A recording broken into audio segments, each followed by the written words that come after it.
master thief. There was once a farmer who had a son named Will, and he sent him out in the world to learn a trade and seek his fortune. Now he hadn't gone far when he was stopped by a band of robbers who called out to him, "Your purse or your life," and he gave them his purse and said, "That is an easy way of getting money. I'd like to be a robber myself." So they agreed to take him into their band if he could show he was able to do a robber's work, and the first person who went through the wood again they sent to see if he could rob him. So he went up to the man and said to him, "Your purse or your life." The man gave him his purse, whereupon Will took all the money out of it and gave it back to the man and took the purse back to the robbers, who said, "Well, what luck! Oh, I got his purse from him quite easily. Here it is." "Well, what about the money?"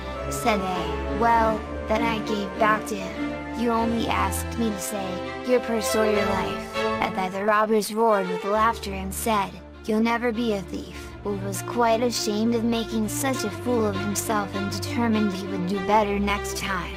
So one day he saw two farmers driving a herd of cattle to market, and told the robbers that he knew a way to take the cattle from them without fighting for him. "If you do that," said they, "you will be a master thief." Then Will went a little way ahead of the robbers with a stout cord, which he tied under his armpits and then fixed himself upon a branch of a tree over the road so that it looked as if he had been hanged. When the farmers came with their cattle they said, "There's one of the robbers hung up for an example," and drove their cattle on farther. Then Will got down, and running across a bypath got again in front of the farmers and hung himself up as before on a tree by the side of the road.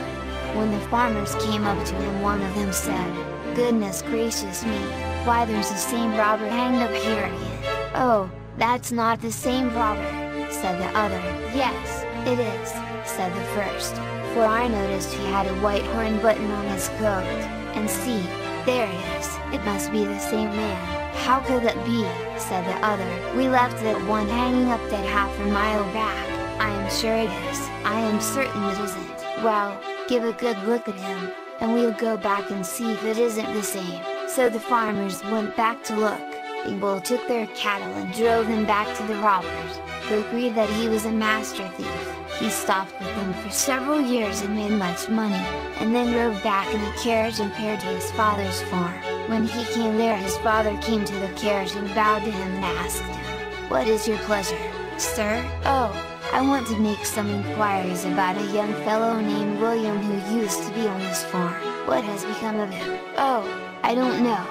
He was my son and I have not heard from him for many years. I am afraid he has come to no good. Look at me closely and see if you see any resemblance to him." Then the farmer recognized Will and took him into the farmhouse and called Will's mother to come and welcome him back.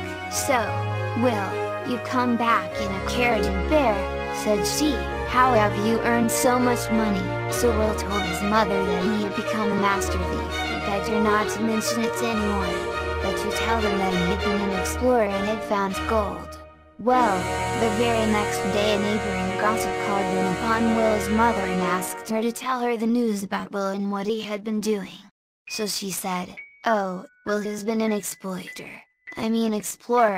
but he really was a master thief. But you mustn't tell anybody, you'll promise, won't you?" So the gossip promised, but of course the moment she got home she told all about Will being a master thief.